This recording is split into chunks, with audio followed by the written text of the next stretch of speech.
Good morning everyone. Last lecture में हम पढ़ रहे थे केमिकल प्रॉपर्टीज़ के बारे में, मेटल्स एंड नॉन मेटल्स का। और उसमें हमने स्टार्ट किया हुआ था कि जब भी हम मेटल्स को किसी ऑक्साइड उसका ऑक्सीडेशन करवाते हैं, किसी ऑक्सीजन वगैरह से रिएक्ट कराते हैं, तो जनरली उसके कैरेक्टरिस्टिक्स क्या होते हैं। तो हमने ये पाया था कि मेटल के जो जनरल ऑक्साइड्स होते हैं, जो नॉर्मल मेटल के ऑक्साइड्स होते हैं, उनका जो नेचर होता है वो जनरली बेसिक होता है। ठीक है, इतना हमने क्लियर करा हुआ था। वो हमें आयरन के ऑक्साइड से और मैग्नीशियम के ऑक्साइड से पता चला था। ठीक है, अब हम अगला एक्टिविटी करने जा रहे हैं। अच्छा हाँ, एक्टिविटी करने से पहले एक चीज़ आपको ज़रूर बता दे रहा हूँ, और ये हर जगह पर ये काम करता है। काम ये करता है, कुछ इंपॉर्टेंट चीज़ें आपको याद रखनी होती हैं। जैसे सबसे पहली बात तो ये कि जो भी एसिड वगैरह हम यूज़ करते हैं, पहली बात तो हम कोशिश ये करते हैं कि लैब कोट पहने। जब भी हम लैब में जाएं, अगर हम केमिकल्स से रिलेटेड एक्टिविटीज़ कुछ करने वाले हैं, तो हमें लैब कोट पहनना चाहिए होता है, प्रॉपर शूज़ पहनने चाहिए होते हैं, ताकि इन केस गलती से भी अगर कोई भी एसिड अगर आपके ऊपर गिरता है तो आपके कपड़ों को, आपके स्किन को, या फिर आपके पैर को, कहीं पे भी किसी आपके बॉडी के किसी पार्ट को नुकसान ना हो। तो प्रोटेक्ट करने के लिए सेफ्टी ग्लासेस भी यूज़ करने होते हैं। तो ये तो कुछ इंपॉर्टेंट चीज़ें होती हैं जो आपको अगर लैब में जाना है तो ये सारी चीज़ों का ध्यान देना ही है। और साथ में जब भी हम एसिड्स यूज़ करते हैं, ठीक है, तो कई बार होता है कि एसिड को डाइल्यूट करना होता है, एसिड में मिलावट करना होता है, ताकि एसिड का जो स्ट्रेंथ है वो थोड़ी सी कम हो जाए। अदरवाइज़ क्या हो जाता है, एसिड बहुत टॉक्सिक होता है। वो अगर बहुत ज़्यादा स्ट्रॉन्ग होगा तो हो सकता है कि हमें जो आउटकम चाहिए होगा वो नहीं मिलता है। कई बार होता है कि हमें स्ट्रॉन्ग एसिड की ज़रूरत पड़ती है किसी एक रिज़ल्ट को पाने के लिए, और कई बार होता है उसको डाइल्यूट करके हमें एक्सपेरिमेंट करते हैं ताकि हमें वो पर्टिकुलर रिज़ल्ट मिल सके। तो जब भी हम एसिड को डाइल्यूट करते हैं तो एसिड में सीधी सी बात है, दूध में पानी की मिलावट करेंगे तो दूध थोड़ा सा डाइल्यूट हो जाता है, दूध की स्ट्रेंथ कम हो जाती है, दूध का गाढ़ापन कम हो जाता है। वैसे ही एसिड में भी मिलावट करते हैं। कैसे मिलावट करते हैं पानी का? अब देखो, दो ऑप्शंस हैं आपके पास में। एसिड में या तो पानी मिलाओ, या तो फिर पानी में एसिड मिलाओ। दोनों सुनने में तो लग रहा है कि सेम ही चीज़ है, लेकिन हम जब केमिस्ट्री की बात करते हैं यहाँ पे दोनों ही डिफरेंट होते हैं। अगर हम पानी में एसिड मिलाने की बात कर रहे हैं, इसका मतलब ये हो कि ढेर सारा पानी है, ठीक है, उस ढेर सारे पानी में थोड़ा थोड़ा करके हम एसिड मिला रहे हैं। इसको बोलते हैं कि एसिड पानी में मिलाया जा रहा है, या फिर पानी में एसिड मिलाया जा रहा है। और दूसरा ये केस है कि ढेर सारा एसिड पड़ा हुआ है, उस एसिड में आप पानी मिलाओ। ठीक है, तो हमें कौन सा चीज़ अवॉइड करना चाहिए होता है? ये वाला। कभी भी हम एसिड में पानी नहीं मिलाते हैं। एसिड में पानी मिलाएंगे तो हो सकता हो एक्सोथर्मिक रिएक्शन हो सकता है, बहुत ज़्यादा एनर्जी इवॉल्व हो सकता है, जिसकी वजह से हो सकता हो जो भी बीकर वगैरह था वो फट सकता है, या फिर आपके ऊपर वो एसिड आके गिर सकता है, जिससे आपको नुकसान हो सकता है। ठीक है, तो हमेशा याद रखना है कि अगर हम कोई भी डाइल्यूट सॉल्यूशन बनाते हैं किसी एसिड का, तो हम पानी में एसिड मिलाते हैं, ना कि एसिड में पानी। ठीक है, तो ये चीज़ आपको याद रखना है। और ये वाला क्वेश्चन कई बार पूछा भी जाता है कि इनमें से कौन सा स्टेटमेंट सही है। तो water is dissolved in acid, acid is dissolved in water, any of these or none of these, ऐसे ऑप्शन 4 दे देगा। और उसमें से आपको कौन सा चूज़ करना है, कौन सा टिक करना है। Acid is dissolved in water. ठीक है, पानी में, ढेर सारे पानी में थोड़ा थोड़ा करके एसिड मिलाया जाता है, ताकि हम जो भी उससे रिएक्शन होने वाला है, अगर एक्सोथर्मिक रिएक्शन हो रहा है तो उसको हम कंट्रोल कर सकें। रिएक्शन को कंट्रोल करने के लिए ही पानी में एसिड मिलाया जाता है। तो ये कुछ सेफ्टी मेजर्स हैं जो आपको हमेशा ध्यान रखना है। और कभी भी केमिकल्स के साथ में लापरवाही या उसके साथ में कभी भी खेलना नहीं होता है। कई बार होता है कुछ एसिड्स हो सकता हो वीक हो, तो उससे ज़्यादा आपको फ़र्क नहीं पड़ेगा, लेकिन आपको चांस नहीं लेना है। ठीक है, ये तो तब की बात हो गई जब हम लैब में जाएंगे, इन तब तक आपको पहले से ये सारी इन्फॉर्मेशन होनी चाहिए, क्योंकि हम चूँकि केमिस्ट्री पढ़ रहे हैं तो इन सारी चीज़ों के बारे में हमें एक बेसिक आइडिया होना चाहिए।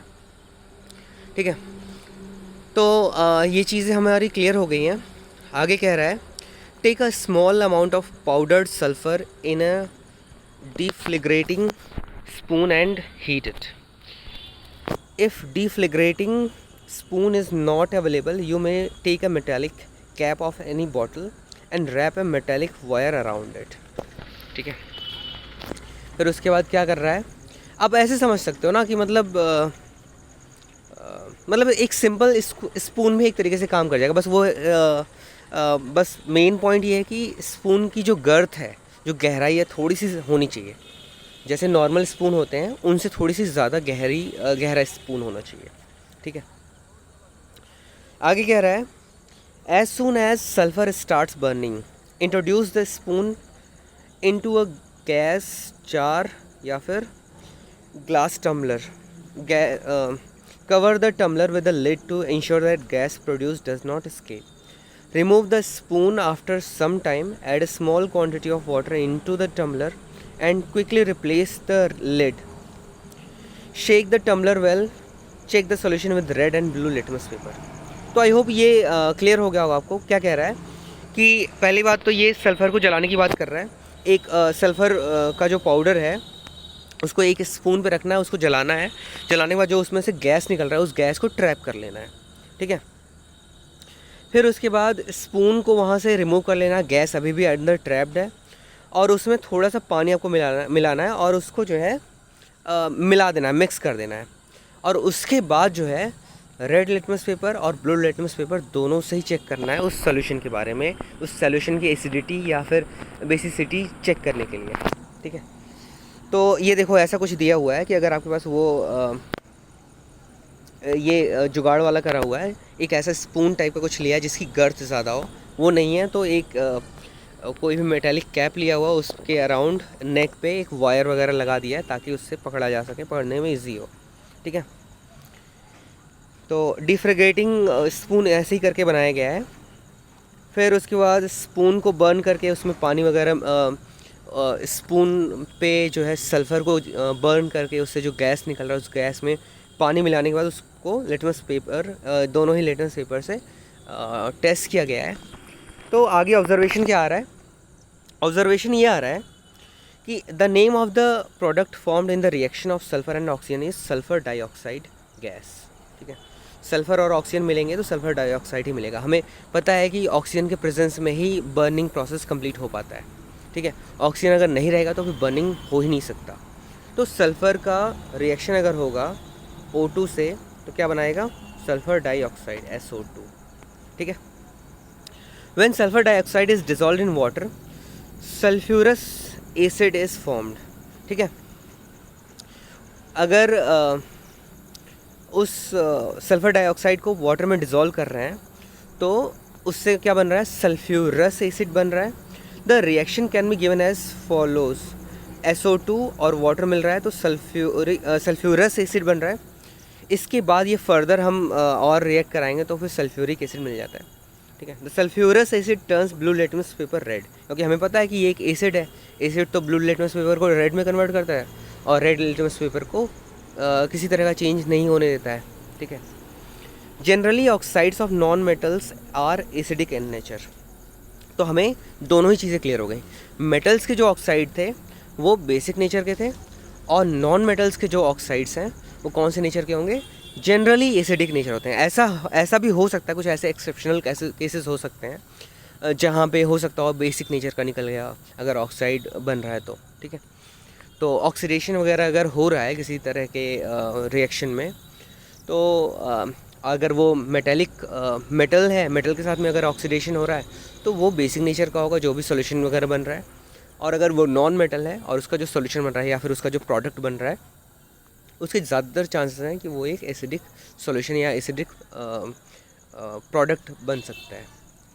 ठीक है, तो ये भी आपको याद रखना है। देखो, सल्फ़र ऑक्सीजन के साथ जब रिएक्ट करेगा तो SO2 बनाएगा, फिर SO2 जब वाटर के साथ में रिएक्ट करेगा, ठीक है, तो क्या बनाएगा, H2SO3।